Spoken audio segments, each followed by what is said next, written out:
우리 하나님의 말씀 봅니다. 시편 52편 1절에서 3절까지 있는 말씀 보겠습니다.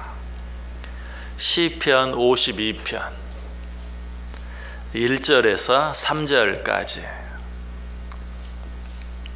세 절 말씀 우리 다 같이 한 목소리로 읽습니다. 포악한 자여, 내가 어찌하여 악한 계획을 스스로 자랑하는가? 하나님의 인자하심은 항상 있도다. 내 혀가 심한 악을 꾀하여 날카로운 삭도같이 간사를 행하는도다.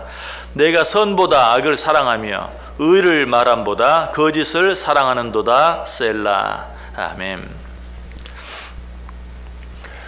시편 52편 시작하게 되었습니다. 자, 그런데 시편 52편은 이 본문이 시작되기 전에 그 앞에 표제가 붙어 있죠. 다윗의 마스길, 인도자를 따라 부르는 노래, 그리고 에돔인 도액이 사울에게 이르러 다윗이 아히멜렉의 집에 있다고 그에게 말하던 때에 라는 표제가 시편 52편 앞에 붙어 있습니다. 오늘 이 표제를 통해서 은혜를 나누길 원합니다. 여기 다윗의 마스길이라는 말이 있는데 이 뜻이 무엇입니까? 마스길, 이것은 교훈시라는 것입니다. 다윗의 마스길, 다윗의 교훈시, 또 인도자를 따라 부르는 노래, 이것도 옛날 성경에는 영장을 따라 부르는 노래라고 되어 있죠. 그런데 주로 이 영장을 따라 부르는 노래, 인도자를 따라 부르는 노래, 이것은 역시 교훈적인 노래를 부를 때 그렇게 불렀던 것을 보게 돼요. 그래서 어떤 똑같은 노래라도 그 노래를 부르는 자들에게 교훈을 주는 노래.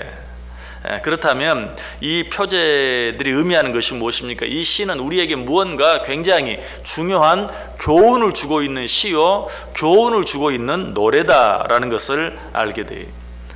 자, 그런데 오늘 이 시편 52편의 주제가 무엇입니까? 역시 그 표제에 설명하고 있는 것처럼 에돔인 도액이 사울에게 이르러 다윗이 아히멜렉의 집에 왔다고 그에게 말하던 때에, 여러분 이때가 어느 때인지 기억하십니까? 우리 이때가 어떤 때인지 한번 알기 위해서 실제로 이 내용이 기록되어 있는 본문을 한번 찾아 읽어보겠습니다. 사무엘상 21장 한번 펴보시기 바랍니다. 사무엘상 21장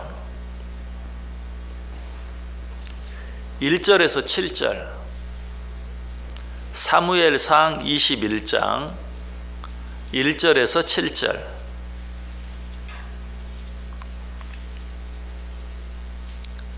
사무엘상 21장 1절에서 7절 한 절씩 교독하죠. 제가 먼저 1절 읽습니다. 다윗이 노베 가서 제사장 아히멜렉에게 이르니 아히멜렉이 떨며 다윗을 영접하여 그에게 이르되 어찌하여 내가 홀로 있고 함께하는 자가 아무도 없느냐 하니,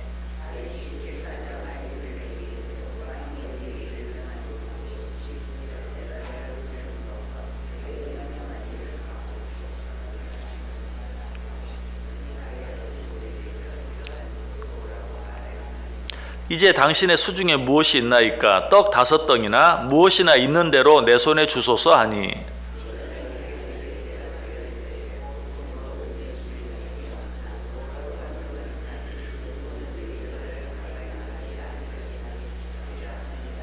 다윗이 제사장에게 대답하여 이르되 우리가 참으로 3일 동안이나 여자를 가까이 하지 아니하였나이다. 내가 떠난 길이 보통 여행이라도 소년들의 그릇이 성결하겠거든 하물며 오늘 그들의 그릇이 성결하지 아니하겠나이까 하며,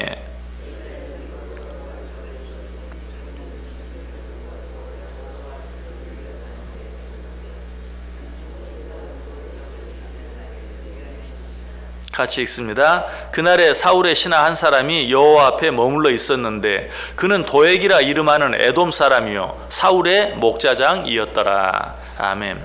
자, 덮지 말고 그대로 두세요. 자, 여기 보면 어떤 내용이 나옵니까? 오늘 시편 52편의 표제에 붙어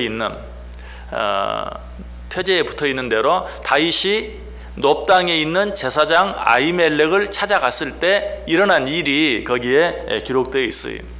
다윗이 사울에게 쫓겨다니면서 먹을 것이 없어 배가 고파서 누구를 찾아갔어요? 놋 땅에 있는 제사장 아히멜렉을 찾아갔어요. 아히멜렉에게 뭐 좀 먹을 것이 없느냐. 그러자 이 제사장 아히멜렉이 뭐라고 말합니까? 우리가 그냥 일반적으로 먹을 수 있는 떡은 없다. 그러나 제사에 사용할 진설병은 있다 하면서 그 진설병을 내주었어요.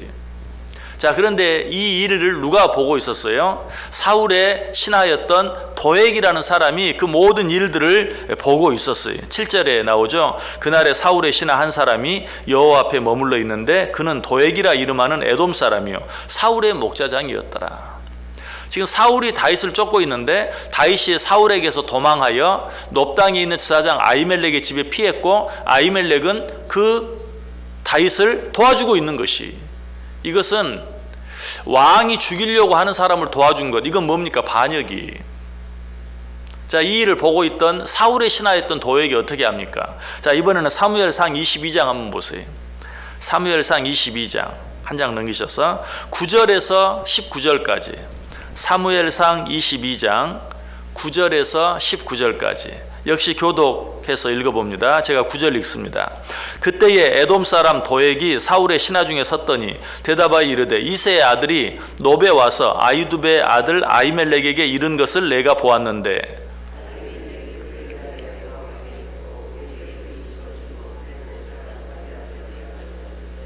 왕이 사람을 보내어 아히두베의 아들 제사장 아히멜렉과 그의 아버지의 온 집 곧 노베에 있는 제사장들을 부르매 그들이 다 왕께 이른지라.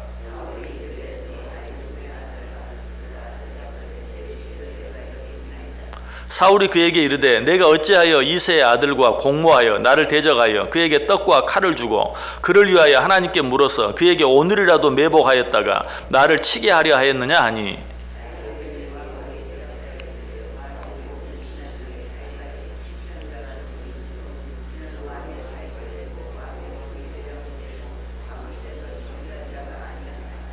내가 그를 위하여 하나님께 물은 것이 오늘이 처음이니이까 결단코 아니니이다. 원하건대 왕은 종과 종의 아비의 온 집에 아무것도 돌리지 마옵소서. 왕의 종은 이 모든 크고 작은 일에 관하여 아는 것이 없나이다 하니라.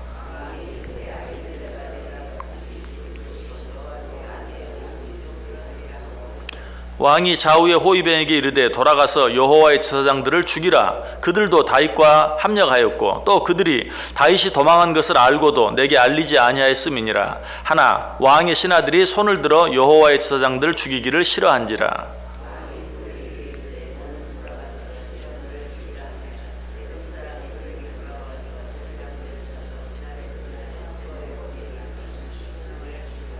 19절 같이 읽습니다. 제사장들의 성읍 노베 남녀와 아이들과 젖먹는 자들과 소와 나귀와 양을 칼로 쳤더라. 자, 다윗이 제사장 아히멜렉에게 찾아가서 먹을 것을 이제 먹고 있는 그러한 모습을 본 도액이 어때요? 곧바로 사울에게 달려가서 그 모든 일을 고해 바칩니다. 당신이 쫓고 있는 다윗이 지금 놉 땅에 있는 제사장 아히멜렉의 집에 있고 아히멜렉이 그에게 먹을 것을 주었습니다. 그리고 우리가 읽진 않았지만 그 뒤에 골리앗의 칼까지도 다윗에게 주는 모습이 나와요. 자, 떡만 준 것만 해도 큰 죄인데 지금 왕에게 쫓겨다니는 자에게 그 유명한 골리앗의 칼까지 내어주었으니 결국 뭐예요? 이건 정말 반역을 부추긴 그런 일이 되고 만 것이. 이 소식을 들은 사울은 어때요? 실제로 하지도 않은 일, 네가 다윗에게 떡과 칼을 주어서 사람들을 매복시켰다가 왕을 죽이게 하는 반역을 저질렀느냐, 이제 없는 일까지 덧붙여서 사울은 이 다윗을 도운 제사장 아히멜렉을 죽이려 합니다. 신하들에게 당장 가서 이 반역을 행한 자들을 죽이라고 했는데 아무도 하나님의 제사장들을 쳐 죽이기를 원치 않는 거예요. 그러자 왕이 도액에게, 그 일을 자기에게 고해 바친 도액에게 네가 가서 해라. 그래서 도액이 가서 어때요? 에본 입은 사람은 가리지 않고 85명이나 데려다가 다 죽여요.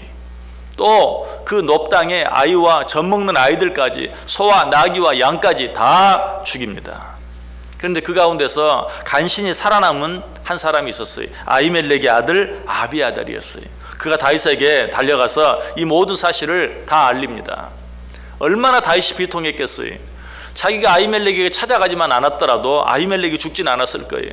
다른 85명의 제사장들이 죽진 않았을 거예요. 또 죄 없는 아이들, 젖먹이들, 소와 양과 나귀들 그 죽는 그런 일이 없었을 거예요. 자기 한 사람으로 인하여 그런 엄청난 일들이 일어난 것을 보고 얼마나 비통했는지 몰라요. 바로 이 시가 그처럼 비통한 가운데 지은 시다라고 제목이 붙어 있어요. 그런데 이 시가 어떤 시라고요? 교훈 시다. 우리에게 어떤 큰 교훈을 주는 교훈 시다라고 이야기하고 있어요. 이 사실을 통해서 우리가 얻을 수 있는 교훈이 무엇입니까? 정말 극심한 시련, 극심한 고통, 이것을 통해 하나님께서 우리에게 주시기를 원하시는 교훈이 있다는 사실을 먼저 알아야 돼요. 물론 우리는 항상 그렇게 생각합니다. 어려운 일이 없이 편안한 가운데도 얼마든지 우리에게 교훈을 주실 수 있을 터인데, 여러분, 그러나 우리가 정직해야 돼요. 어려움이 없고 평안한 가운데서 우리가 교훈을 받을 줄 압니까? 교훈을 받을 줄을 몰라요. 어려움이 없고 시련이 없으면 정말 너무나도 귀한, 우리에게 정말 필요한 어떤 교훈을 주어도 그 교훈을 받을 줄 몰라요. 그게 우리의 모습이에요. 그래서 하나님께서는 어때요?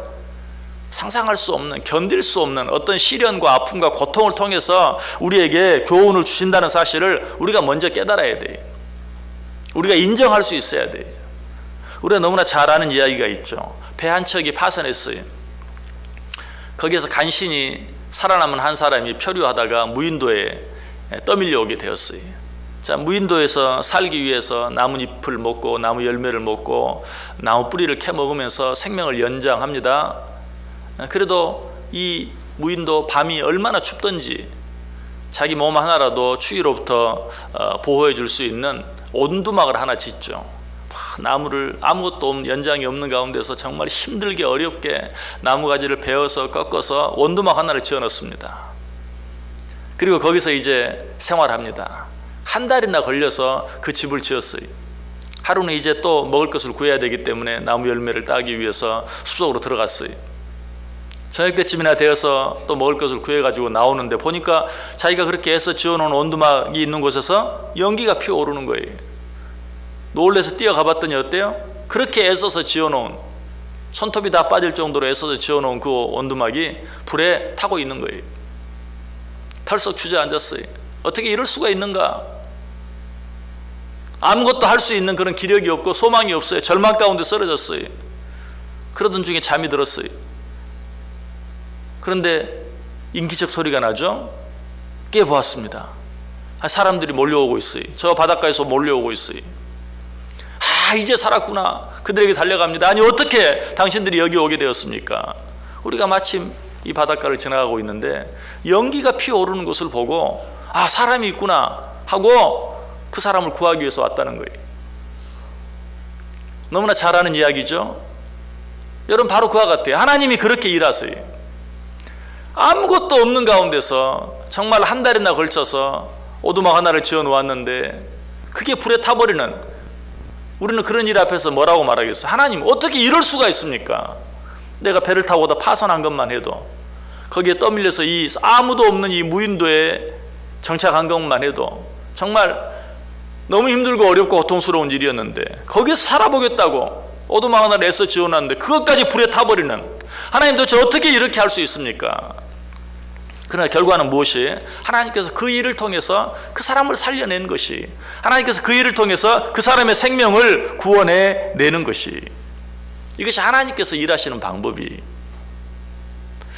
여러분, 그 영어 선생으로 유명한 정철 씨가 쓴 책이 있어요.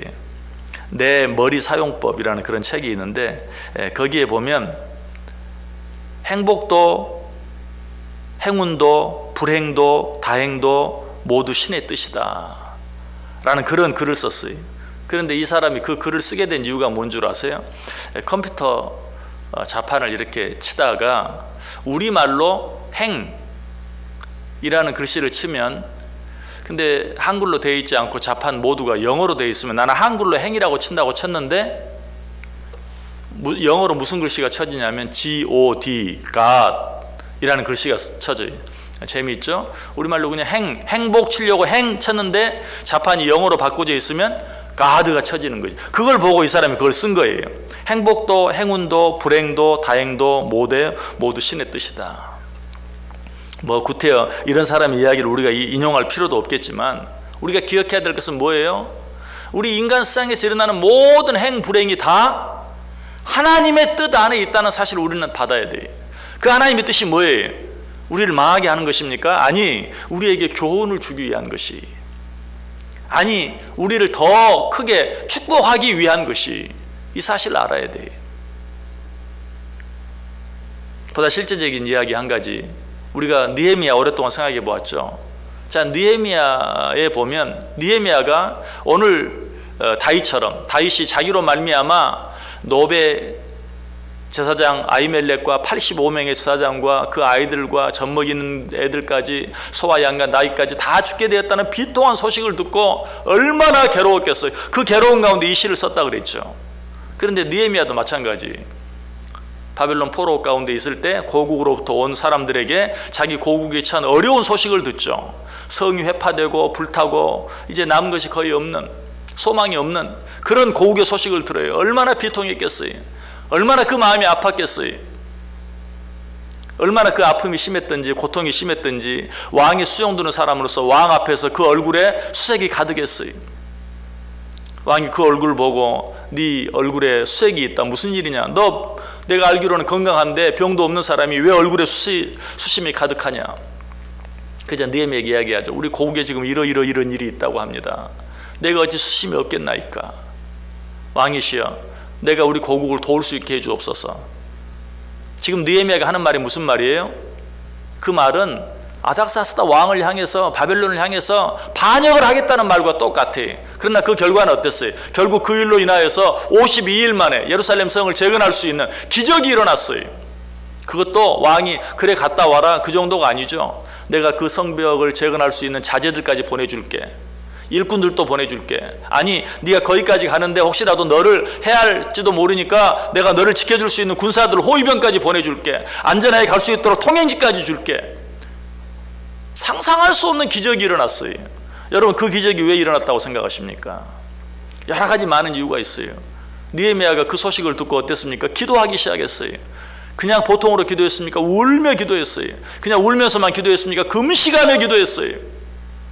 그렇게 기도했기 때문에, 물론 맞아요. 그러나 그 이전에 보다 중요한 건 뭡니까? 견딜 수 없는 아픔, 고통, 슬픔으로 인해서 얼굴에 수심이 가득한 그것이 이 일의 발단이 되고 시작이 된 것이, 기적이 시작이 되었어요. 그 얼굴에 수심이 없었더라면, 그 마음속에 정말 누구에게도 말할 수 없는 아픔과 고통이 없었더라면 왕에게 그것을 이야기할 필요도 없었을 것이고 결국 그 기적은 일어나지 않았을 거예요. 결과적으로 어때요? 예루살렘 성벽이 52일 만에 재건되어지는 놀라운 기적도 무엇 때문에? 견딜 수 없는 아픔 때문에 결국은 가능했던 거예요. 이것이 하나님이 일하시는 방법이에요. 여러분에게 어떤 어려움이 있습니까? 어떤 고통이 있습니까? 어떤 염려, 어떤 걱정이 있습니까? 여러분, 그것이 기적의 시작인 것을 믿으시길 바랍니다. 하나님의 축복의 시작이, 우리는 그 일 속에 있는 하나님의 교훈을 찾아야 돼. 그 일 때문에 원망하고 불평하고 하나님을 멀리할 것이 아니라 그 일 속에 감추어진 하나님의 뜻이 무엇인가? 이 일을 통해서 나에게 주시려고 하는 교훈이 무엇인가? 하나님께서는 이 일을 통해 도대체 어떤 일을 이루실 것인가? 그것을 생각하면서 오히려 하나님 더 바라보고 오히려 한 걸음 하나님께 더 가까이 나아갈 수 있어야 돼요. 아니, 할 수 있다면 감사하고 찬송할 수 있어야 돼요. 그것이 믿음이에요. 오늘 우리는 이 시편 52편을 기록한 다윗의 그 상황, 그 어려움, 사울에게 쫓겨다니면서 살기 위해서 제사장 아히멜렉에게 찾아갔지만, 그러나 그 일이 탈로 나서 죽음의 위험 가운데 처하게 된, 아니 엉뚱한 무고한 수많은 사람들이 죽게 된 그 엄청난 시련 앞에서 다윗은 교훈을 받고 있어요. 이제 우리는 그 내용을 이 시편 52편을 통해 생각해 볼 것이, 그 이전에 먼저 나 자신에게는 어떤 아픔과 고통과 시련이 있는가, 그 속에도 나를 향한 하나님의 놀라운 뜻과 교훈과 축복이 있다는, 그것이 기적이 시작이 될 수 있다는 사실을 믿고 이 하루도 어떤 일 속에서든지 실망하거나 낙심하거나 좌절하지 아니하고 오히려 내가 알지 못한 하나님의 큰 뜻과 계획을 생각하면서 하나님 앞에 감사하고 찬송하며 살아갈 수 있는, 그래서 지금 내게 있는 그 일이 어떤 일이든지 내게 축복이 되어지고 정말 그것이 기적의 시작이 되어줄 수 있는 은혜와 축복이 저와 여러분 가운데 넘칠 수 있기를 주님의 이름으로 간절히 축원합니다. 기도합니다.